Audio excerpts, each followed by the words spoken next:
I was born in McAllen, raised in Weslaco, the oldest of 4 kids. First one to leave to go to college, ended up in Austin at UT.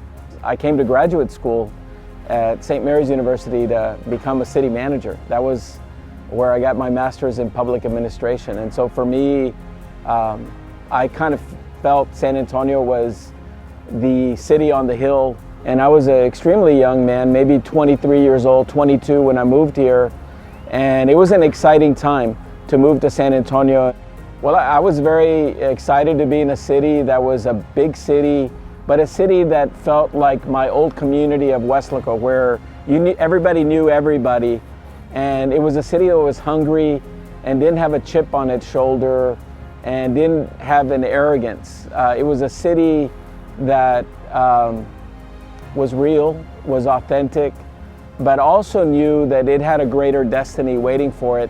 And everybody worked well together, Anglos, African American, Latinos.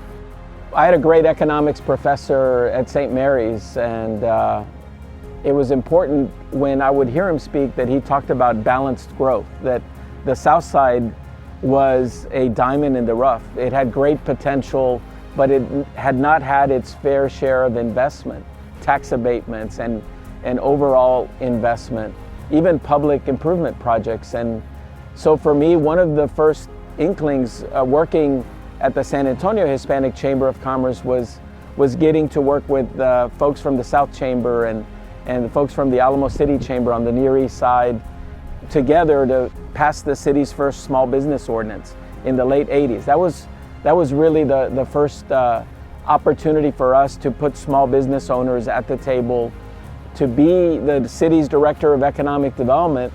Thanks to Alex Briceño, hired to do that for 7 years. I got to work on the seminal projects that today are seen as what has brought development to parts of the city that had never seen it. Texas A&M, San Antonio, the only city with both UT and A&M 4-year campuses. We also recruited Toyota, 4,000 jobs, $1.3 billion investment, and suppliers that we demanded that they be minority-owned suppliers to the South Side. And then last but not least, Brooks City Base. We knew the base was going to close, and we created City Base and worked on that project for 1.5 years to develop it and make sure that we anticipated the base closure.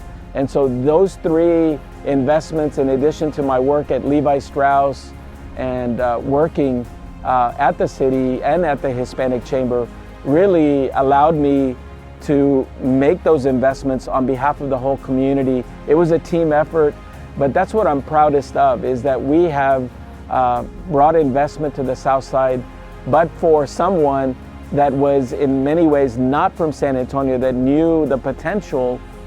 For me, the future is so positive and so strong. What we need to do is continue the momentum and to continue the work of the South Chamber.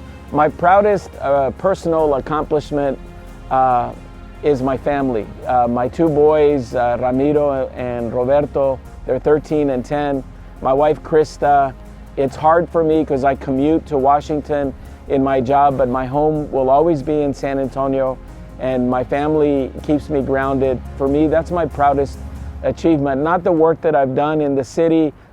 I love what I've done, but I've done it as a member of a larger team. And for me to be recognized tonight, along with these other great leaders, is very humbling, and I mean that sincerely.